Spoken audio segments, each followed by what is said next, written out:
হরে কৃষ্ণ। এখন আমরা ত্রিবেণী সংযমে এসেছি এবং আপনারা যে মাঠটা দেখছেন সেটা হচ্ছে এই ত্রিবেণী সংযমের মাঠ। তো খুব সুন্দর একটি সংযম। এখানে বহু ভক্তরা, এই দেখেন আমাদের ভক্তরা এই গাড়ি থেকে এখন ওনারা নেমেছে এবং প্রণাম করছেন।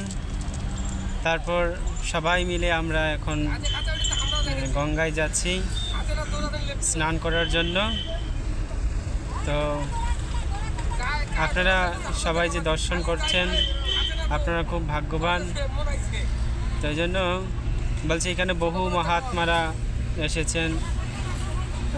আর এই যে দৃশ্যগুলো আপনারা দেখছেন অত্যন্ত সুন্দর খুব।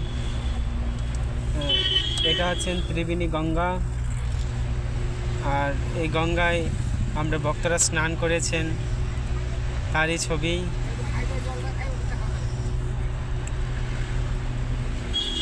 তো এই স্নানের পরে আমরা এখন আবার সেই জায়গায় ফিরে আসছি।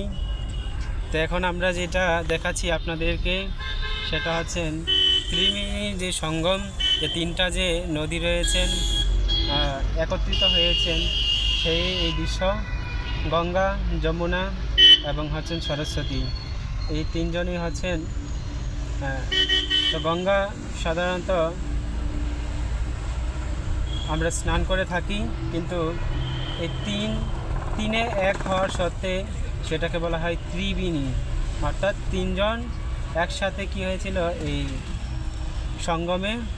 সঙ্গম বাণী একটি সেটাকে কী বলে স্রোত, সে স্রোতের সাথে মিশে আছেন।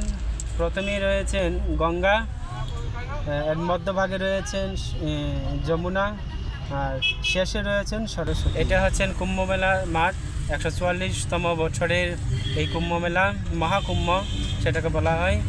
আর এখনই আমরা চলে যাচ্ছি সেই বৃন্দাবনের উদ্দেশ্যে। এখনই আমরা রওনা দিয়েছি, তাই জন্য আপনারা বৃন্দাবনে আরও অনেক সুন্দর সুন্দর দৃশ্য দেখবেন। তাই জন্য সমস্ত ভক্তদেরকে জানাই কৃষ্ণ প্রতি শুভেচ্ছা, অভিনন্দন। হরে কৃষ্ণ। তাই জন্য আপনারাও চেষ্টা করবেন আমাদের সাথে থাকার জন্য। হরি বল, হরে কৃষ্ণ।